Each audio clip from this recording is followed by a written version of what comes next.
Ya, Assalamualaikum warahmatullahi wabarakatuh. Bertemu lagi dengan saya, Nur Latifah. Oke, sebelum kita memulai materi pada hari ini, marilah kita awali dengan membaca basmalah. Bismillahirrahmanirrahim. Pada pertemuan kali ini, kita akan membahas tentang materi sumber hukum Islam. Kompetensi dasar dari materi ini adalah menganalisis kedudukan Al-Quran, hadis, dan ijtihad sebagai sumber hukum Islam, serta mendeskripsikan macam-macam sumber hukum Islam. Setelah mempelajari materi ini, nanti peserta didik diharapkan mampu untuk menjelaskan pengertian Al-Quran, isi kandungan, kedudukan, fungsi, nama lain serta artinya, keistimewaan, keutamaan, dan contoh penerapan perilaku mulia terhadap Al-Quran sebagai sumber hukum Islam. Sumber hukum Islam. Seperti yang kita ketahui, sumber hukum Islam itu ada 3. Yang pertama Al-Quran, yang kedua hadis, yang ketiga ijtihad. Ya, pada pertemuan ini kita hanya akan membahas tentang Al-Quran. Pengertian Al-Quran. Secara bahasa, Al-Quran berarti sesuatu yang dibaca atau bacaan. Secara istilah, Al-Quran berarti kalamullah yang diturunkan kepada Nabi Muhammad SAW dalam bahasa Arab yang sampai kepada kita secara mutawatir, ditulis dalam mushaf, dimulai dengan surah Al-Fatihah dan diakhiri dengan surah An-Nas.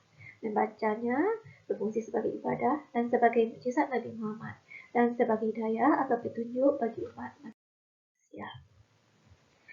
Isi kandungan Al-Quran. Yang pertama, akidah atau keimanan. Akidah atau keimanan ini adalah keyakinan yang tertancap kuat di dalam hati.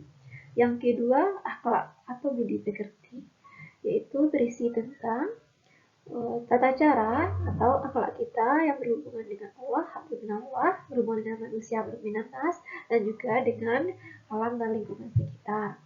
Yang ketiga, syariah atau ibadah. Di sini yang akan dibahas adalah ibadah mahdah dan ibadah ghairu mahdah. Ibadah mahdah itu yang mengatur tentang ibadah yang sesuai dengan ajaran Islam yang memiliki rukun dan syarat-syarat tertentu seperti sholat, puasa, zakat, dan haji.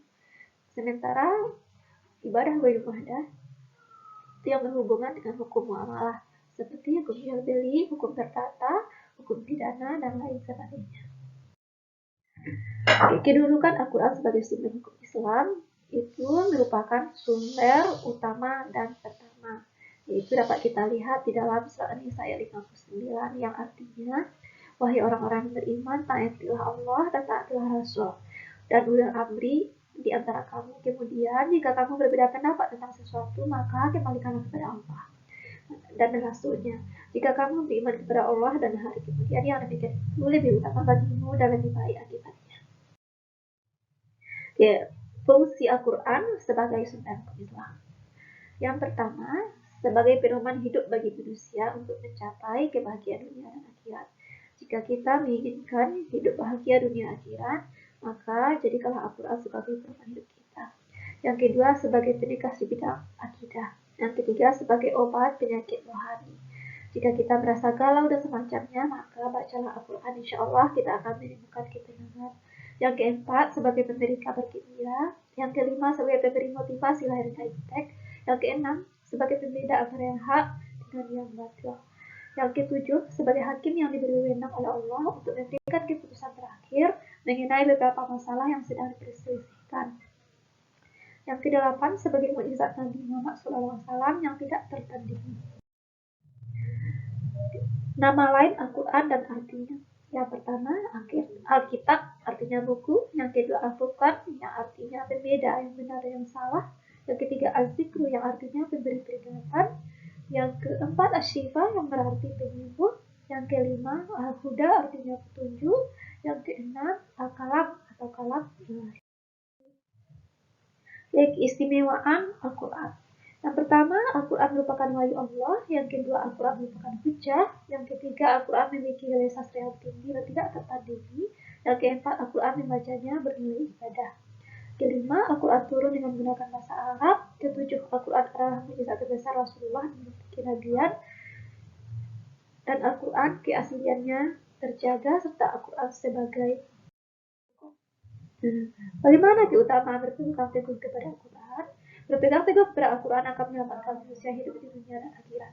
Seseorang yang memahami Al-Quran sebagai sumber hukum Islam itu akan tampak dari pelakunya sehari-hari yang gemar membaca dan mempelajari Al-Quran, serta berusaha sekuat tenaga untuk merealisasikan ajaran-ajaran Al-Quran, selalu mengkonfirmasi segala persoalan yang dihadapi dengan merujuk kepada Al-Quran dan sumber hukum Islam lainnya. Nah, sudahkah kita membaca Al-Quran hari ini? Biasakanlah untuk membaca Al-Quran setiap hari, karena sebaik-baik kalian adalah orang yang belajar Al-Quran dan mengajarkannya hadis riwayat Bukhari. Seandainya kita merasa malas atau segala macamnya karena pengaruh ini itu kesibukan dunia, maka pasangkan diri untuk selalu membaca Al-Quran, karena Al-Quran lah yang akan menjadi penyelamat kita dunia akhirat. Sekian materi kita pada hari ini, semoga bermanfaat. Terima kasih atas perhatian. Marilah kita akhiri dengan membaca doa kafaratul majelis.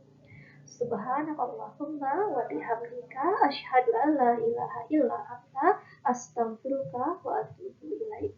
Wassalamualaikum warahmatullahi wabarakatuh.